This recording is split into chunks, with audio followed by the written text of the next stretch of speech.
ఏమైంది దుర్గా ఎందుకు టెన్షన్ తీసుకున్నావు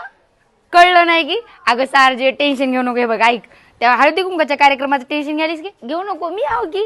त्या जीवा लिक्याचा ग्रुप काहीच नाही बघ तिनं जेवढा मेकअप करून येते त्याच्यावर दुपटीनं मेकअप करून जाऊया मला माहित आहे की ते मेकअप छान करून द्याली ग्रुपचा ग्रुप जाऊया बघ सारजी गिरजी मिरजी सगळ्याला घेऊन जाऊया ध्रुपती गिरपती सगळ्यालाच आणि की नाही एक नंबर मेकअप करून येऊया तिनं जळून जळून राखव असा मेकअप करून देते चल तू हिंग बघाय सारजे हेच आहे ते तेजस्विनी पार्लर तुला म्हणलं होतं की नाही मकर संक्रांती निमित्त आहे की नाही एकदम बढिया ऑफर आहे 10 रुपयामध्ये थ्रेडिंग करून भेटते बरं एकटी गेलीस मेकअपला तर 20% सूट आहे आणि ग्रुपला घेऊन गेलीस तर 50% सूट आहे आणि जर तुला फोटो काढायचे असतील दाजी सांगा तर हे ज्वेलरी बघालीस की नाही रेंटवर देतात आता लग्न सराईमध्ये नवरी नवरदेवाच्या मेकअपवर 30% सूट आहे आणि नवरीला एक नाही ज्वेलरी मोफत आहे आणि जर समज आजच क्लास लावलीस तिकडे तर क्लासवरती 30% सूट आहे बरं एवढंच नाही पार्लरच्या सर्व्हिसवरती खूप सारा डिस्काउंट आहे आणि त्यासोबत डिस्काउंट वाउचर सुद्धा आहे जाय आणि गडबड कर ना आपला आत्ताच बुक करून घे मी पत्ता यांचा कमेंटमध्ये दिलाय हो की नाही